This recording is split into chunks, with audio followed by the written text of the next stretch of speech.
اسرائیل اور سعودی عربیہ کے درمیان اب تعلقات واضح ہونا شروع ہو گئے تھے، اور آپ کو یہ بتا دیں کہ سعودی عربیہ اور اسرائیل اب علل اعلان ایک دوسرے کے ملکوں میں آنا جانا شروع کر دیے ہیں، اور ہو سکتا ہے کہ آئندہ کچھ دنوں کے اندر سعودی عربیہ بھی یو اے ای کی طرح ابراہم اکارڈ کے اوپر کام کرتے ہوئے اسرائیل کو باضابطہ طور پر تسلیم کر لے۔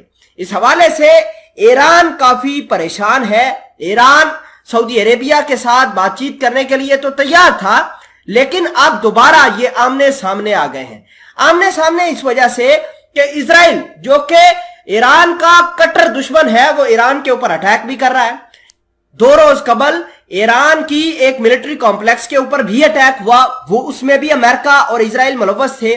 اس کے علاوہ بدھ والے دن، جی ہاں، پچھلے بدھ کو ایران کا پاسداران انقلاب کا ایک کرنل جس کا نام محمد رضا خدائی تھا، وہ بھی اسرائیلیوں نے جام حق کیا، اس کو ہلاک کر دیا۔ اور اب سعودی عربیہ کے ساتھ اسرائیل کی یہ پیچ اپ جو ہے سامنے نکل کر آیا ہے، جس نے ایران کو ٹینشن میں ڈال دیا ہے۔ ان خبروں کو پروف کے ساتھ دیکھیں گے۔ چھوٹی سی گزارش ہے کہ آپ ہمارا یوٹیوب چینل حسنات ٹی وی کو سبسکرائب کر کے پاس موجود گھنٹی کے نشان کو دبا لیں تاکہ لیٹسٹ نیوز آپ تک بر وقت پہنچتی رہے۔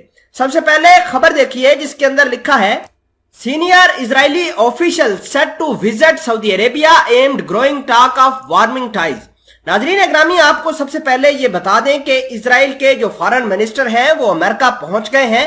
وہاں سے امریکہ کے کچھ ہائی آفیشل رینک کے آفیسرز جو پولیٹکس سے جن کا تعلق ہے، جن کا ملٹری سے، اسٹریٹجک ڈپارٹمنٹ سے، پینٹاگن سے جن کا تعلق ہے، ان کو لیں گے اور پھر سعودی عربیہ روانہ ہو جائیں گے۔ یعنی اسرائیل اور امریکہ کے وفود جو ہیں وہ اسرائیل کے کہنے پر اسرائیل کی حمایت کے لیے اب سعودی عربیہ روانہ ہو گئے ہیں۔ اسرائیل کا یہ ماننا ہے کہ اسرائیل کے جو لوگ سعودی عربیہ جا رہے ہیں، یہ ایک بہت اچھی خبر آنے والے دنوں کے اندر لے کر آ سکتے ہیں، اور اسرائیل کے کچھ حلقے یہ بھی کہہ رہے ہیں کہ یہ پہلا سٹیپ ہے سعودی عربیہ اور اسرائیل کے درمیان نارملائزیشن کی طرح۔ ناظرین اکرامی، ادھر بحرین نے اپنے انڈیپینڈنس ڈے پر اسرائیل کو ہوسٹ کیا، وہاں پر اسرائیلی آن پہنچے، ان کی ملٹری کے اندر بھی اسرائیلی شامل ہونا شروع ہو گئے ہیں۔ تو یہ مڈل ایسٹ کے اندر عجیب سا ایک رویہ پیدا ہو گیا ہے۔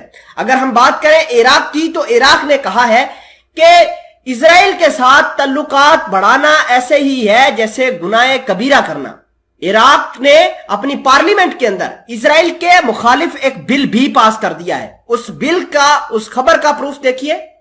Iraq passes law to criminalize relation with Israel, اور عراق کی گورنمنٹ کا یہ کہنا ہے کہ ہم کسی صورت بھی اسرائیل کے ساتھ تعلقات نہیں بحال کر سکتے۔ حالانکہ عراق کے اندر اسرائیل بھی موجود ہے، موساد بھی کام کر رہا ہے، اور اسرائیل کوئی ٹیریٹوریل ساورینٹی کو تھریٹ بھی جو ہے اسرائیلی پہنچا رہے ہیں۔ اریبل شہر تو پورا ہی، عراق کا جو اریبل شہر ہے وہ پورا ہی موساد کے ایجنٹوں کے ساتھ، امریکہ کے ایجنٹ کے ساتھ اور دیگر ممالک کے ایجنٹوں کے ساتھ بھرا ہے۔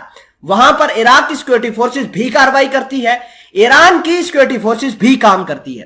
کچھ دن پہلے آپ کو یہ بتا دیتے ہیں کہ ایران اور سعودی عربیہ کے جو بات چیت ہوئی تھی، بیک ڈور ڈپلومیسی، وہ عراق کے دارالحکومت بغداد کے اندر ہوئی تھی۔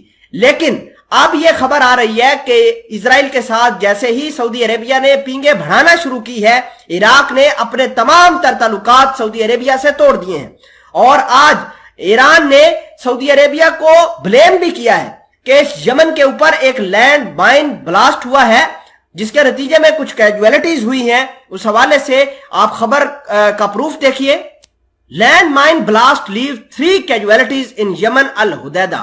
حدیدہ نام کا جو ان کا پروونس ہے یمن کا، اس کے اوپر سعودی عربیہ نے لینڈ مائن بچھائی ہوئی تھی، جس کے نتیجے میں کچھ کیجویلٹی سامنے آئی ہے، اور ایران سعودی عربیہ کے اس رویے کے اوپر بھی کافی بھڑکا ہوا ہے۔ پچھلے 24 گھنٹوں کے دوران سعودی عربیہ نے تقریباً 58 کے قریب مختلف جگہوں کو ٹارگٹ کیا ہے، مختلف قسم کی کاروائیاں کی ہیں، اور اس حوالے سے ایران اور سعودی عربیہ آمنے سامنے آ گئے ہیں۔